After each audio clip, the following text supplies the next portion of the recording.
they don't stop bothering me. Oh, the Sirius XM, okay. Yeah, they want to give me a free trial. Yeah. I was going to say, it's on. So I don't know. All the channels are here. It's active. We don't use it. Yeah, I don't really use this either. But yeah, of course, they're going to be reaching out about extending it. You can call, I read the paperwork. You can call them. Yeah. Tell them to cancel it. They'll stop bothering you. Okay, I'll do that. Yeah, it's, they'll make themselves known for sure. Oh, yeah. What are you normally using for music? I've been using just like Apple CarPlay. Okay, and Spotify. Yeah. Do you pay for the premium Spotify? Like monthly fee for it? Yeah. Okay. So the reason I ask is you'll notice in your audio sources you have Spotify here as well. Yeah. As long as you have the premium one, you can log directly into the car with this, and then it's not using your phone to stream this account. So you have better sound quality. It's not using your phone's battery or data.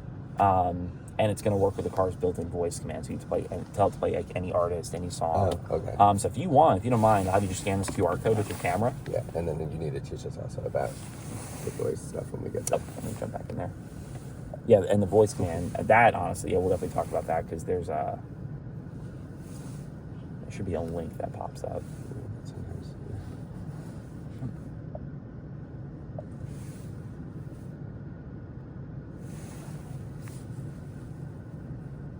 And then scroll down and agree. And give it a second, it should load. Okay. So then when I get in, I can just go to Spotify. Right. Okay. I'll just give it a second here to it says it's okay. There it goes. Okay. And the cool thing is it's all linked to your account, so it's all the same music you've been listening to. It's just kind of linked in here. So now, with that being said, let's talk about that voice command, because the voice command does quite a bit in this car. So on the wheel, if I click the microphone once, I get the built-in BMW voice command system, right? However, if I do a long hold on this, you'll get Siri. And, just keep in mind, you do have to talk to Siri for anything phone-related. It's like calling somebody, texting using voice, playing music from your phone. Now, when I say playing music from your phone, technically, I guess now, if you're using Spotify, you can do it either way. You can tell Siri, and Siri will play it through Apple CarPlay, or you can tell the BMW voice command, and it'll just play it through the built-in Spotify in the car now. So you can do it either way. Like I said, I would do the BMW one. It's better sound quality. There's a lot of perks to it. All right, so I have to play seal. So I Click it once. Hey, Spotify, play Seal. Okay, Colorado by Rene Rap. And honestly, what I would do, instead of even like saying, hey, Spotify, just click that and say, play Seal. Play Seal. Okay, I've selected Seal. Okay, cool. There you go. It just kind of creates like a playlist. Okay, It's pretty cool. Now, the other way to use the BMW voice command is just by saying, hey, BMW, without even clicking anything. So I'm going to go in the car's settings and turn that part of it on. So when I click on the boxes, we get into the apps. There's a lot happening here. Some of these are coming from your phone. Yep. Some are built in the car. I can filter. So I can hit like vehicle, and now I can basically just look at more like mechanical things for the car, right? Versus like infotainment-based things. So I'm going to go to system settings, voice control, personal assistant, and wake word. You can set a personal one. I typically don't recommend that, because if it sounds like something else, it may just randomly come on. This is if you think about the word BMW, it's 3 syllables. It's very specific. Like, for example, I had a guy not long ago, he named his car Bob. A lot of things sound like Bob. Yes. It's always coming on, so I wouldn't really recommend that too often. But now I could tell it to play any artist, any song, or I can even do more mechanical things now. So I could say, hey, BMW, open my window halfway. Okay. And it knew that I said that to open this window, which is pretty cool. Really cool. So that's based on our microphones. Yep. To figure out who's talking to it. All right, so there's And they're in the 4 back as well, yeah. So it knows who's talking to it. I could say, like, turn on my heated seat. It would know to turn mine on. I'm hot. I'm cold. It would know what side of the car to adjust. Can you be in the back seat and say, speed up? Yeah. Sport mode. Yeah, it does limit some of that stuff. But I also love it for the navigation system. So I can say, hey, BMW, find a Costco.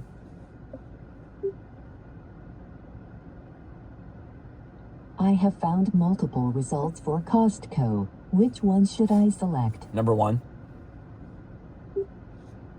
Perfect. Let's go. Cool. And this is all powered by Google Maps. It's really accurate. You have really good real-time traffic data. I tend to use the BMW navigation myself. Yeah. You have great options through CarPlay, obviously, but this one is really good. Yeah. And it's going to be more reliable if maybe you're in an area with like kind of spotty cell coverage, out in the mountains maybe or something like that. It'll be more reliable. Okay. Cancel that. And then have you saved like your home address in here? Yep. Okay, cool. So if you hit home, I'll take you home, or you tell the voice command, of course, go home. Go home. So can I ask a question? When it is navigating here, it doesn't show me like, it just shows me the map.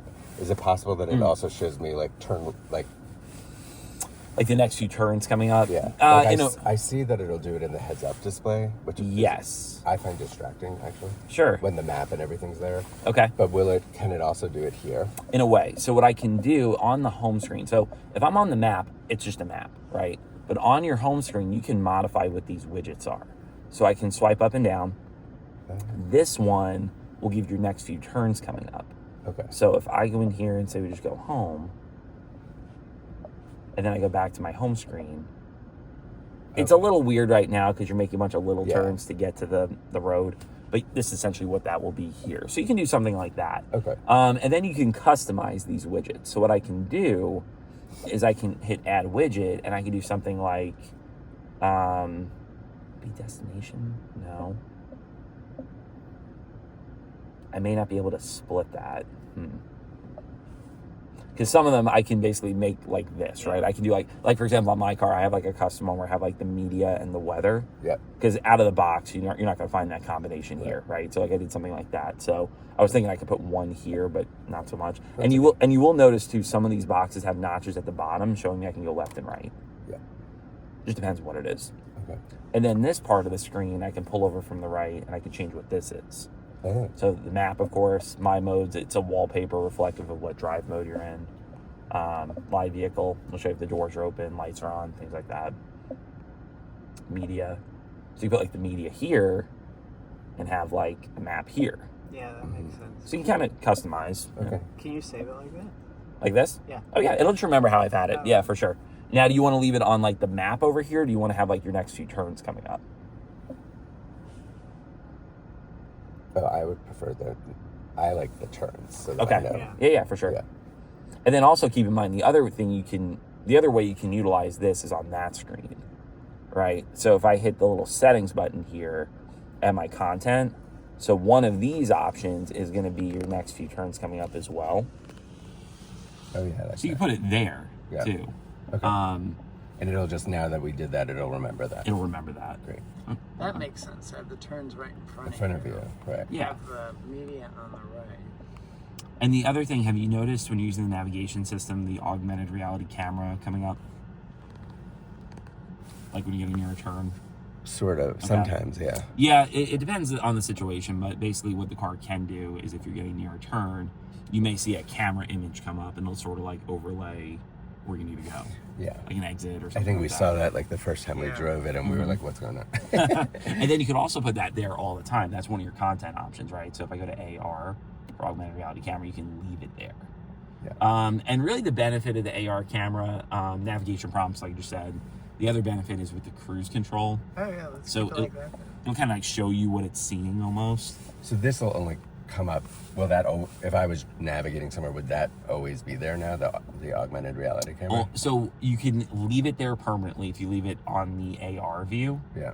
But if I leave it on route preview, It'll pop up. it'll pop up. I'd rather have that. Yeah, for I sure. could have it pop So, up when I'm about to, or when I need it, not always be there. Yeah, and that's why it just came up because we're near a turn, right? Okay. So, let me go ahead and cancel navigation.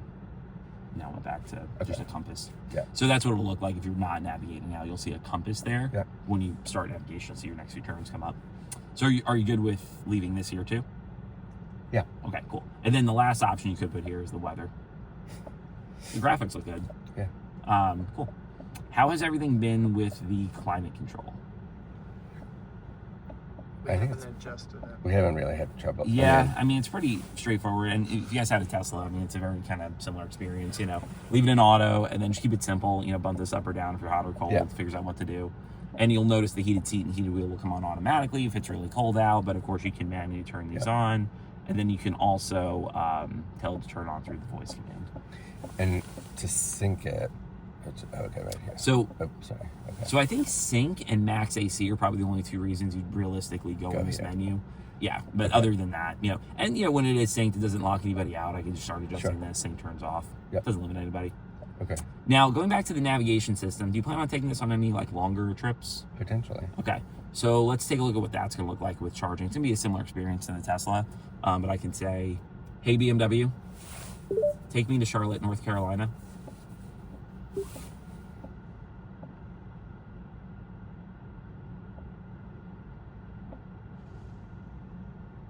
Great. Charlotte, North Carolina is our next destination. So it'll map out the stops, right? How long you're stopping and charging, things like that. So it's like the Tesla in that way. It's taking me to... Right. The only difference you're going to find compared to the Tesla, because obviously the Teslas are tied to the supercharger network. Sure. This is more you're working with different providers. So the biggest one, I think the most robust one out there is going to be Electrify America. Mm-hmm. They have really high charging speeds. It's a more robust network. But you'll see if I click on, now that we have navigation set, if I click this icon, it'll show my stops. So first stop is here. It's an EVgo. This is at a Mercedes. Well, so this isn't a Mercedes dealership. Mercedes is actually now providing their own charging stations. It'll work with any car.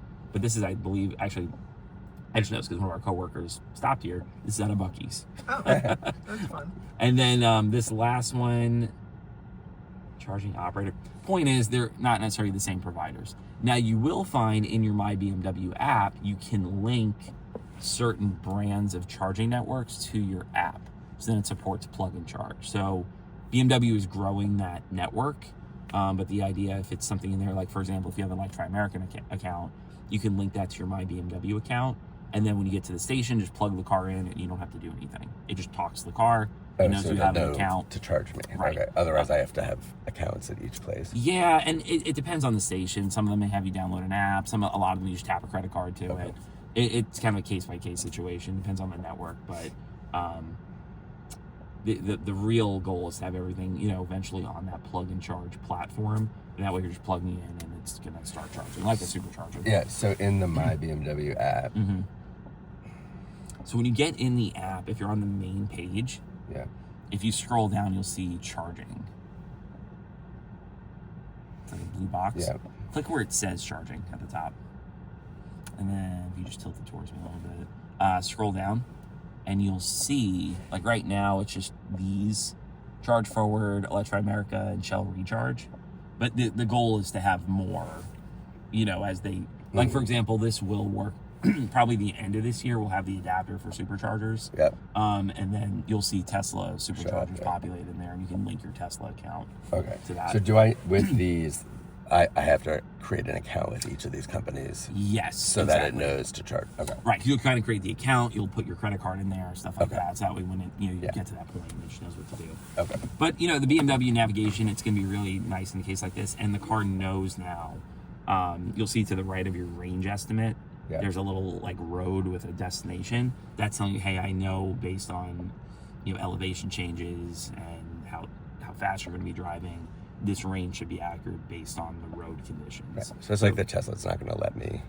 It won't let you run out of charge or anything like that. But now if I cancel this, that goes away. It And goes it's away. recalculated. And the estimate may change a little bit. Yeah. And of course that estimate is going to change too based on what drive mode you're in.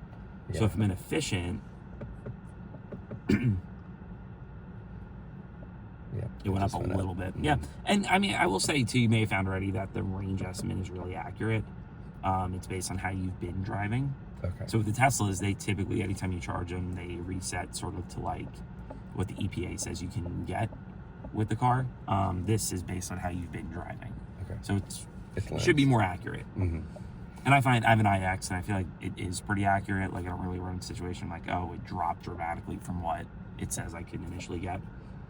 Now, if I click on the boxes, so we get into the apps. So some settings here I want to take a look at. If I go to charging, so AC limit, let's talk about this. So do you know that Tesla charger at home, is it, what amp breaker it's hooked up to? Is it like a 50 or it could be higher than that? And the reason I ask is because you can limit how much speed it's pulling. right? So really what ends up happening with any EV, when you plug it in, the actual charger is built in the car. You're giving it power supply to pull from. The car is managing how quickly that power is coming in. I would probably start with the full 48 amps. That way the car can charge the fastest it possibly can. If you ever run into a situation where it trips the breaker or something, you can drop that charging speed. Okay. But then this way, you're not gonna, it'll charge overnight. Even on the 32 amps, it would charge overnight, but it would take a little bit longer. Sure. Okay. I mean, we have the Tesla charger that's connected right into our power box right in the garage. It's a 5-year-old house. Okay. It's pretty new. And I want to say those are probably hooked up to like a 50 amp breaker, if I had to guess. That's kind of the most common setup for a lot of those. Like I said, you can always drop it if need be. And I'd probably start higher and drop it if you need to. Okay. And the way we would know that we needed to drop it is if it's tripping a breaker. You'll be notified on the app too. It'll say, like, hey, something went wrong. I mean, you charged it the other day. Do you want to just keep it where it was and you know it worked and we didn't have any issues? You could do that too. Yeah. I mean, we could try this too and see. I just don't want to trip the breaker. Okay. I'm thinking 32. I think that's where it was. Yeah, Okay. That's fine. Other things in here, of course, like Tesla, BMW does have like a battery target they recommend. Yeah. Not 50. It's technically 80. I know, but I like 85. 85. Okay. I should make sure you're aware of that. Yep. And of course, if you're going to use Why do it. you have it at 85 when they recommend 80? It's the same thing. 80. That's what we did with the Tesla But also. that's a different car. They recommend 80. Put it at 80. The Tesla also recommends 80, and we have it at 85. It doesn't matter. You can do anything. And of course, if you're going to use it, charge it all the way up, right? If you're taking a road trip tomorrow, bump that to 100. Right. The goal is, it's not great for it to always sit up here. Should on this car, does it matter if I don't let it go all the way down before I charge it, or? Yeah, there's not really any. That question comes up a lot, or just in terms of like charging habits. The only thing BMW says is, keep it below 80 and above 10. Okay. That's really the only thing. In terms of when you charge it, how long, things like that, the car should be able to figure all that stuff out based on its software. So wouldn't worry about anything like that. There's not like a best practice, because when we started getting the EVs a few years ago, there were a lot of questions about that. Like, wait, when should we do this? Or, just between 10 and 80 is the goal. Plug and charge. So there's no contract because nothing's set up on your app yet. But ideally, once you have some linked in there, you do have to go in here and turn that on. Okay. That's the only thing to enable that capability for the car to just talk to the charger. Fan loudness, this is a weird setting. I'm going to leave it on automatic. The idea is if you're DC fast charging, you can keep the fan more restricted. I don't really know why you would do that.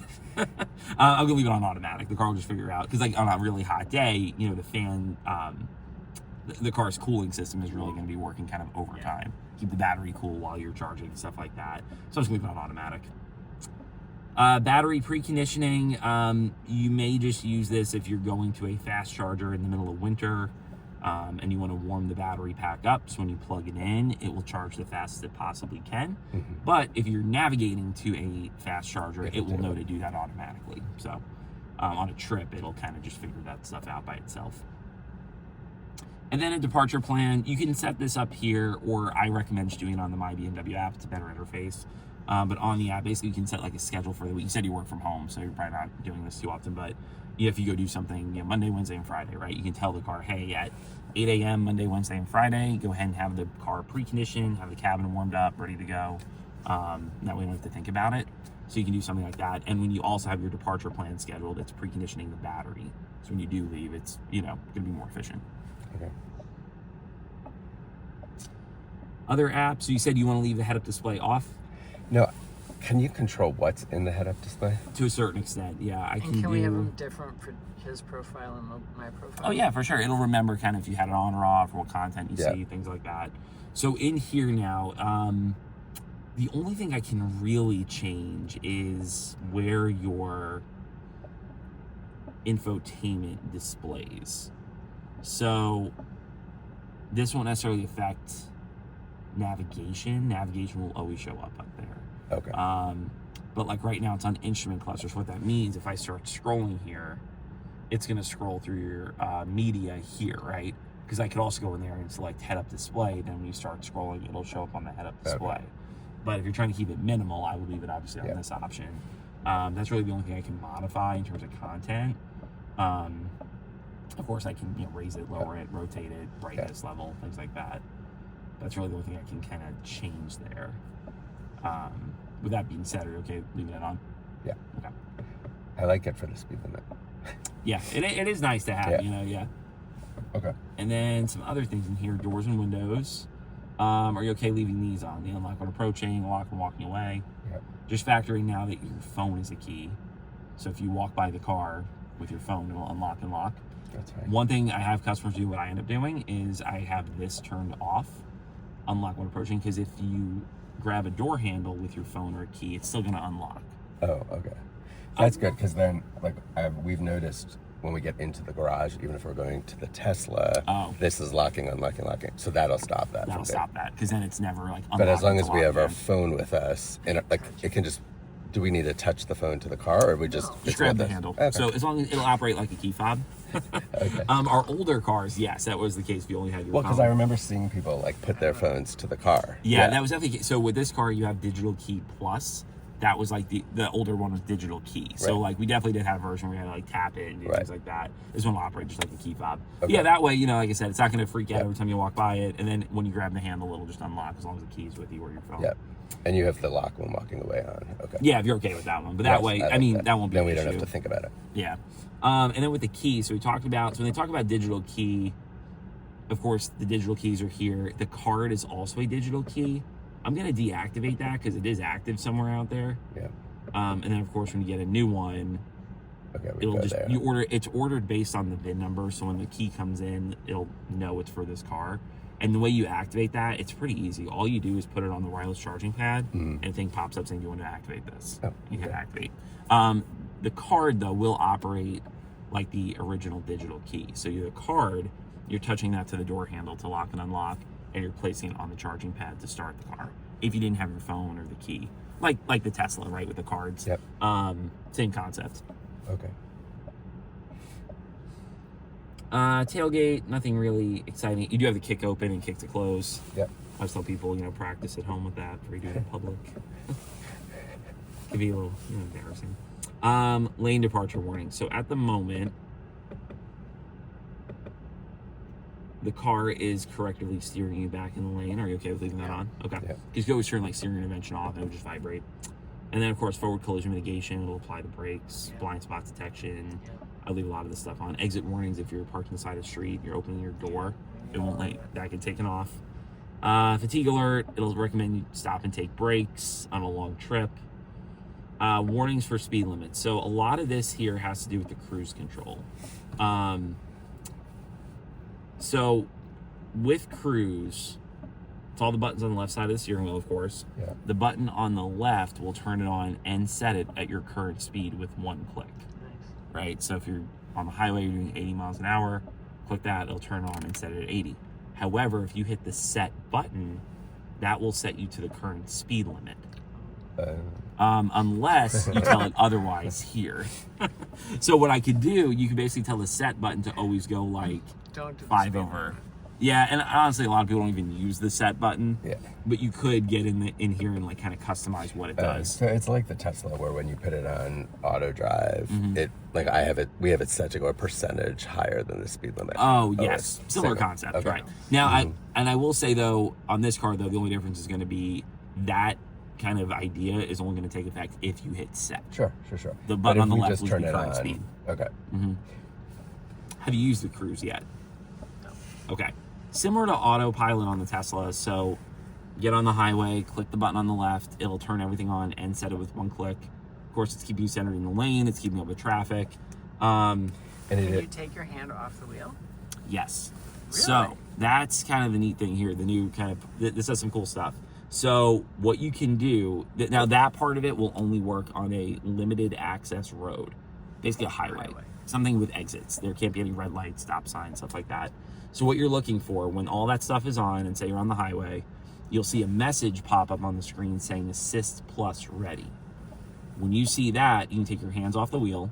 There's a green LED that comes on either side of the steering wheel, and then it's looking at your eyes. So as long as it can see you looking forward, you don't have to touch anything. So where are the cameras that are looking at your eyes? It's kind of like embedded in the top of the screen here. Okay. If you look at the right, it's like that notch. There's a little notch. Yeah, that's where the camera lives. Does it work if you have sunglasses? It depends. Should. Some of them do, some of them don't. My experience, if the glasses have Polarization. not even polarization, like if they have a metal, so for example, I have a pair of glasses that have like a gold bottom. They won't work with that. But I have a pair of all black ones. It's fine. I don't know if it's something with the reflection of the metal, maybe.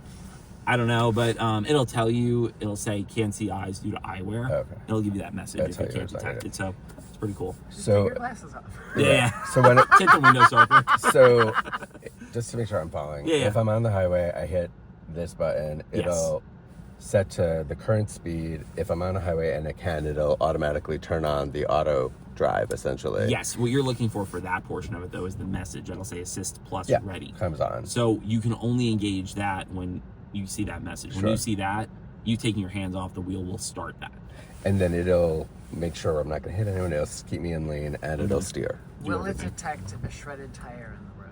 No, it will We not. experienced that in the test. Yes, it will just mow down whatever is there that's not a car. As we did. And but it doesn't like. Yeah, I guess it happens. So it's sort of self-drives, but like if navigation is on, would it exit?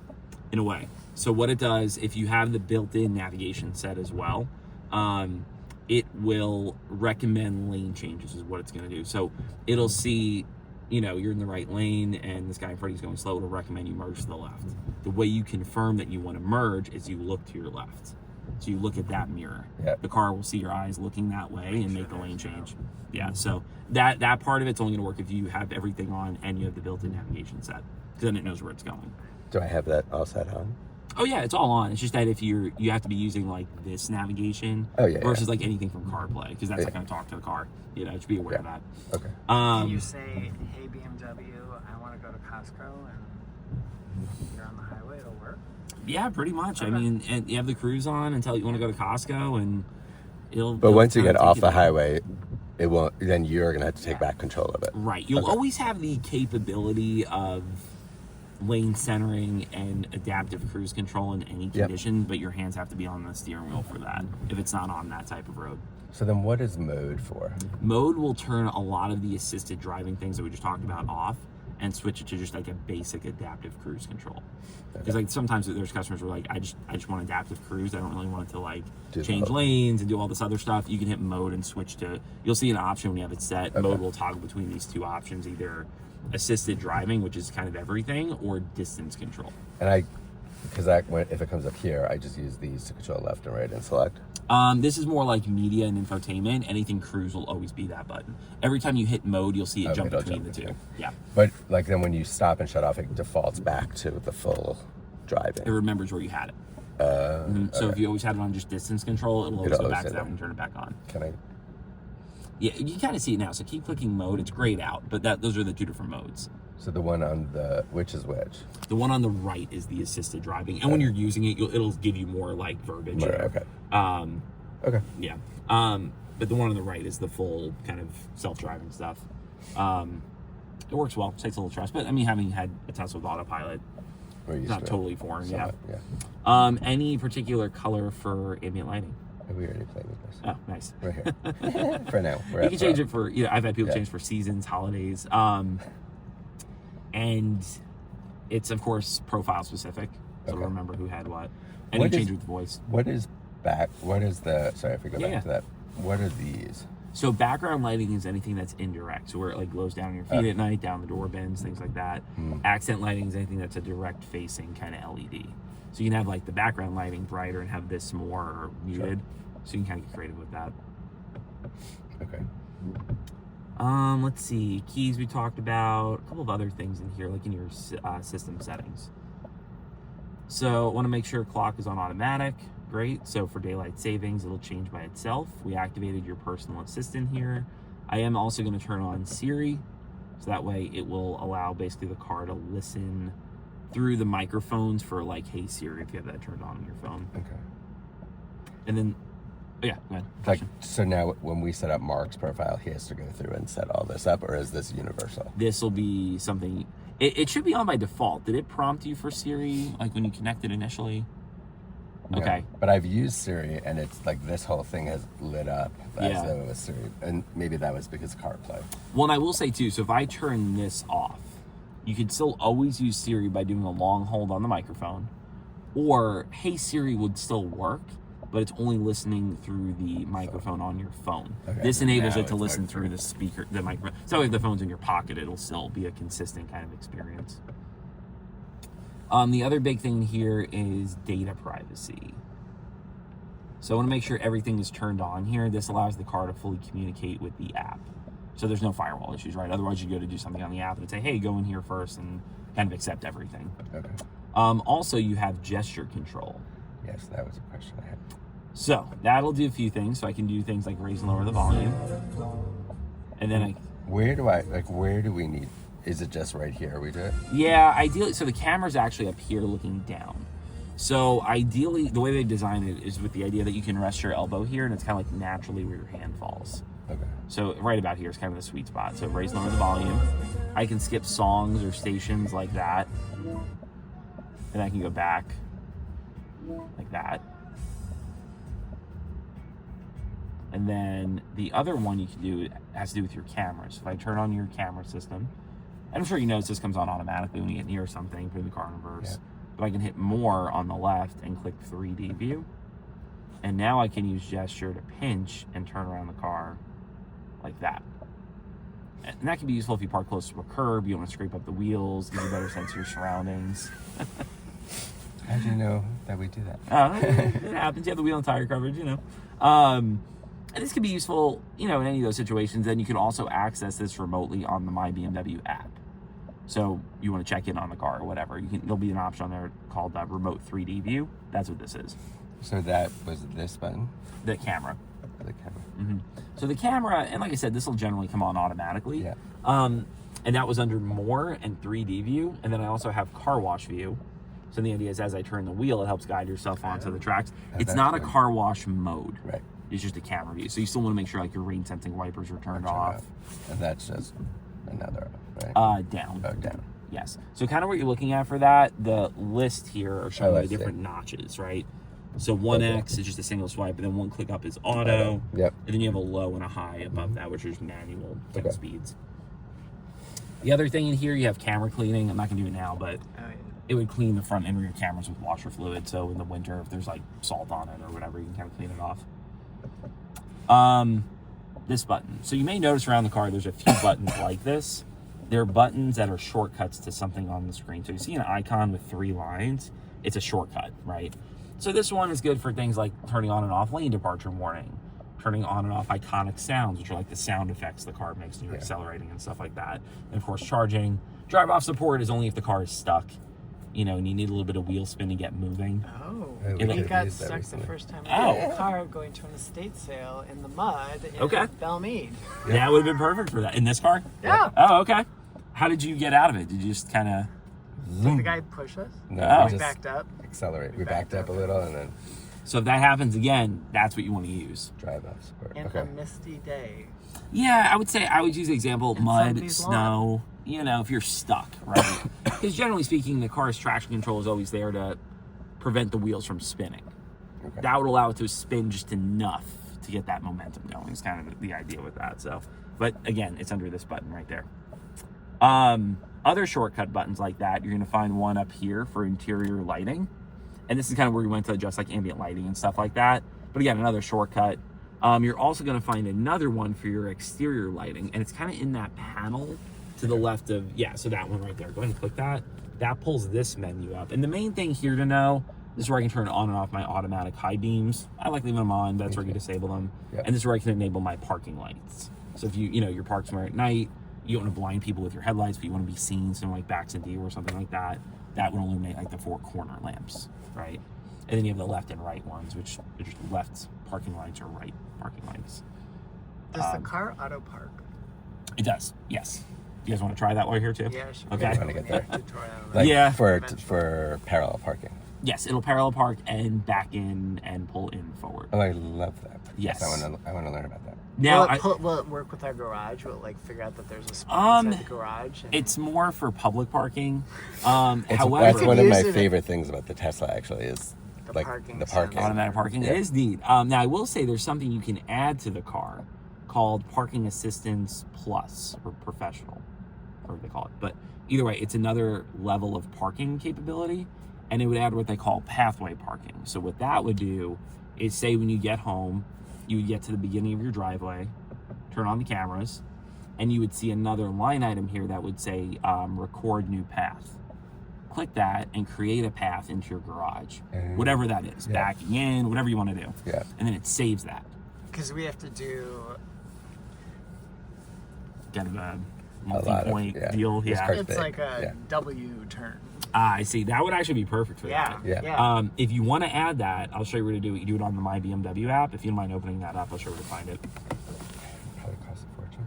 There's different... You have to pay for it? Yes. It's something that is always an option on the cars, and this car didn't have it, but you can add it. So if it makes you feel better, it's always an option, whether you pay for it initially or, whatever. So on here, if you hit the little car with the shopping bag at the bottom. Parking assist professional from $5. Oh, it's $5? From $5. So I will say, when you click on it, it'll give you different increments. So say you're leasing the car, you can pay for 3 years. So you don't necessarily have to add it for the life of the car. It depends on kind of what you want to do with that.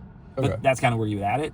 Once it adds it to the car, it may take overnight for the car to actually realize you have that. How much is it? I can get the first 3 months for free. Yeah, but what are the other options? A year for $50. Scroll down. 3 years for 130. Or One time for 220. Just something to think about. 220. Yeah. And Happy then Hanukkah. Yeah, there you go. Yeah. And then, like I said, it is a pretty cool capability. I think in your case, you probably would use it. Yeah. And like I It'll said, save money in the end. yeah, you're not going to hit anything. I mean, Exactly. it's not going to scrape up wheels, So, and then basically, once you record that path, the main thing is when you're recording the path, you kind of need to get it perfect the first time, because it's going to recreate whatever you did. Yeah, and then the other neat thing, it also adds remote control parking, which means you can get out of the car and it's not like summon like the Tesla. It's more for it'll back the car in and out of parking spots. Yep. And you can recreate those pathways once you have it saved in the car from outside the car. So theoretically, you get home, get out of the car, and tell it go in the garage, and it will recreate whatever you recorded. Will it know the garage door is open or closed? Yes, it's using all the sensors. So I mean, It's not gonna just. yeah, it's actually gonna hit. Yeah, if the door is closed, The garage door. Yeah, nothing like Kool-Aid that. Man. And don't worry, there's plenty of disclaimers as you're clicking through that stuff. BMW has no responsibility. Yes. So the other thing with that too, the car during that recreation of the pathway, it can steer up to 4 degrees to avoid things. So say maybe one day the garbage cans are further over or something like that, it can slightly avoid it. Okay. But if something's just right in front of it, it's gonna stop. Or if something's in the garage. Right, if there's something it there. would stop. Small child. Yeah. Anything that's hey, this is a problem. But yeah, so you can always add that, and then you see that other line item. If you do add it, it may take overnight to update, and then you would see that line item populate in the car. And then you would have another option on your My BMW app where you'll access remote control parking, because you kind of do it through the app there. Wipers we talked about, headlights automatic, so that green auto is on the left over there. Yeah. Interior cam. Let's talk about some other cameras. So if I click on the boxes, you go to all apps.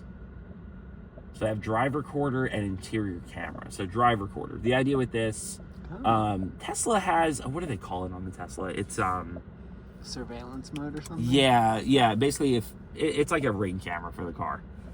So if you're in an accident or if the alarm goes off, it'll record and save footage automatically. Now I can have it manually record as well by clicking and holding the camera button. And then it's going to say recording in progress. So it's saving 30 seconds prior and after that trigger point. So, maybe you weren't involved in an accident, but you want to get a license plate number or just record what you saw. As long as it happened in the last 30 seconds, you can kind of capture it. Oh, that's so cool. Yeah. The way it's set up now, if the alarm goes off or there's an accident, it will automatically record. Right. You have the automatic on and the manual capability. Okay. It'll save it to the car, and then you can transfer it to your phone. It would pop up in my app and it will actually, so here are your 4 different camera angles it recorded. Now what it would do, if I hit export, I can click your phone and it would transfer that. Oh my God. You may get a prompt on your phone with the My BMW app asking for permission to access your photos. That's why. Because it doesn't even put it in the app, it puts it right into your photos. Mm-hmm. It's a decent sized file too. 50. Yeah, it looks like it. Yeah, We can it's pretty cancel big. Yeah, so I'll go ahead and delete that. It saves 10 videos and starts overriding the first one. So if you need that footage, just make sure you don't, keep it in here too long before you export it. So the other thing we have camera-wise is interior camera. So it's literally a camera feed like this. So it's this thing up here. You have to take photos. You have it detect when everybody's smiling to take a photo, stuff like that. But the main purpose is, say you're notified on the app, the alarm is going off, you can access the interior camera on the app. And see who's in the car. Right, and you can also access it at any point just to see, did I leave something in the back seat or anything like that too. So like it's mainly if our baby's in the back seat and we forgot. Yeah. So just it's good for any kind of like purpose like that. It's more of a security thing more than anything else, but handy to have. Hopefully we don't need it. Yeah. I have a question. Can you get of course. exterior lighting while we're unlighting? Yeah, for sure. Where was it? And that was like that shortcut button that took us here too. Mm-hmm. The grill on ours, I'm assuming if it lit up, it would show up here to be able to turn that on. Yes, it would. So we don't have We don't have that. Right. Yeah. It would be listed as BMW Iconic Glow is the name of it. Yeah, it would be here. Okay, then I do have a question about what is one touch turn signal. Go ahead and just tap the turn signal. So not all the way down. It'll flash 3 times for like lane changes. So basically, if you go past that point of resistance as you're pushing it down, it stays on. But if you go up to that point, okay, I was wondering about that because, I saw the setting, but then also like when I do change lanes, right, it doesn't shut off. So this is good to know. Oh yeah. So if you just tap it, and the other thing it will do if you're using like the full like highway assistant, where it's kind of driving itself and everything like that, if you tap it, it'll know I want to change lanes. Well, it's more like if you're using the navigation and if you're using the navigation, if it recommends a lane change and you look to your left, it will stay on the whole time while it's changing lanes. Okay. So it'll kind of be more consistent in those experiences. Welcoming goodbye lights, just the car lighting up when you unlock it at night. And pathway lighting is basically how long you want the lights to stay on when you lock it at night. Well, when you get out at night, you basically tell the headlights, hey, stay on for 30 seconds, a minute, whatever. That's fine. Okay. Cool. Other things in here, because a lot of these are like infotainment, a lot of these are coming from your phone. Hotspot, you can activate that. There's a monthly fee associated with it. You do it on your My BMW app. It's listed as an eSIM, so you basically link your personal phone number to the car. That activates the hotspot. You have a data plan in here, powering things like real-time traffic data, map updates, any Connect services. That's all included for 4 years. And then they'll let me know I have to start paying. Yes, and even after the 4-year window, there's still going to be things like your app is always going to work with the car. There's no like data thing tied to that. Navigation, they'll have to. You'll still have navigation, but it'll stop getting updates, and it won't have real-time traffic data. Okay. So technically, navigation is still there, it's just a little bit limited. It's sort of like the Tesla then. And you will lose the built-in Spotify. That one's coming in as a streaming service. That'll go after 4 years. That's fine. It's just like Tesla. And then I'm gonna download TiVo. Tap confirm to confirm. So they're using TiVo now as like a video streaming platform. So once it downloads, you open it up, you'll see a bunch of like free streaming content in there. But then the idea is over time, BMW is adding more streaming services to it. So the only one that's really added now, it's like a paid one, it's like a Paramount Plus account. So you can link Paramount Plus to that login. They can watch movies, TV shows while you're charging, But it's only gonna work, of course, when you're parked. Yeah. There is built-in YouTube. This one does require the eSIM for whatever reason. That one, it's whole YouTube, and you can log into your own account and stuff like that. Yeah. But you do need the eSIM to make that work. And then the other one that's sort of a similar kind of concept is Air Console Games. So it's a gaming system for the car. It would basically generate a QR code. You scan that, your phone becomes the controller for the car, or for the gaming system, right? We're not going to use that. Yeah. Again, a lot of that stuff's only like your settings for charging. Yeah, have some entertainment. Okay. What's that? Gunslinger. It's the German soccer app that nobody really asked for, but it's in all the BMWs. Okay. Yeah, we didn't really know what that was for a long time. Do you guys use Alexa at home? No. Okay, I was gonna say you can link her to the car. Yeah, I think we're getting a lot of this stuff. Sweet. Yeah. Other than the parking, other questions? Can you help us? Because yes, I've read how to do it, but it doesn't seem to want to do it. Okay, let me go ahead. I'm going to clear this out in case anything got saved in here. Great. So hold 1 and 3. That'll reset it. There's going to be one more step at home, but we do the first part here. So on there, which button is it? Or button? This car's mostly going to this garage. Okay. So I want to be able to do both. Oh yeah, I can do both. Okay. So do you want to put like that one on button number 1 and the middle one on the middle? Yeah. Okay. Because you have 3. Oh, you mean this or that? So it's 1, 2, 3. Right. So the middle. Okay. Yeah. Okay. Middle. Line it up like that. So if I could see that, so I need to hold it right near this. So I'm gonna do this one first. I'll put this one on the left. So I'm gonna hold this and this, and we're gonna wait for the light to turn green. And then do the same thing in the middle. Cool. So they're programmed to this now. When you get home though, you basically have to tell each garage door you're teaching in a new remote, right? So just do one at a time.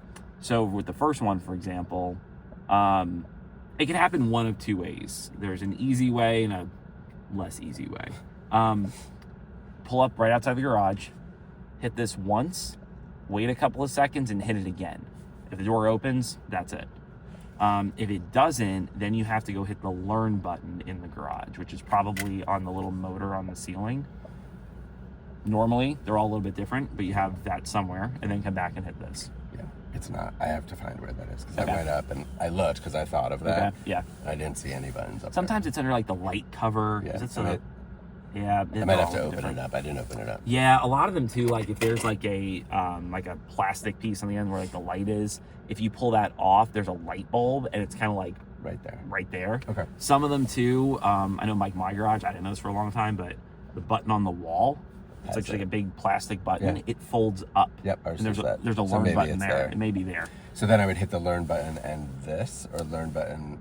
We're done with the remote at this point, so you don't have to do anything with the remote anymore. So I go home, I press this twice, and if it doesn't open, then I go into the garage, I hit the learn button and hit this. Right. With that first try though, when you get home and hit it once and then twice, wait just a few seconds Sure. in between, right? So you're hitting this once, essentially wait for that to stop flashing and then hit it Hit it again. again. And then if it opens, that's it. And then same thing with the middle one. Do you have any idea, and it doesn't matter now, Yeah. like when I would pull out of the garage and hit this, it doesn't work. It's almost like we're in almost like it wasn't getting out of the car somehow. Isn't that weird? I guess It it doesn't opens matter. fine. So No, how are then you? I have an app on my phone for the garage doors also, so I was having to go into my phone. Oh, I into see. the app. And that works fine? The app. Yeah. I wonder actually if that app is one of the apps, if the app showed up here. Probably not, because we've had that come up, because on some of our less expensive cars, they don't have this. And it's usually a conversation of like, Yeah, no, can I it's do not this here. through the app? That's weird. Okay. Well, hopefully that'll work. is If it- not, we have a video, so we'll know. There is a this works great. So I mean, this is what I use at home. Yeah. It's really reliable. As long as, just once we get it set up. Yeah. I will say there a lot of our cars now. I know the 7 Series, and I wouldn't be shocked if 5 does this now too. 7 Series, for example, there's so much sound deadening in that car. You actually have a weak cell service in the car because of the, Yeah. Well, I have not had trouble with cell service. I mean, I've spoken on Yeah. the phone while I'm driving and stuff. That's been fine. And Sure. even like opening the garage door, like I said, has been fine. Yeah. It was just the garage door opener that's weak for some reason. And what they've done now, so believe it or not, and part of the reason, not saying that is the case in this car, but I'm thinking just like signals. When your phone is connected to CarPlay, it's using the external antenna. Yeah.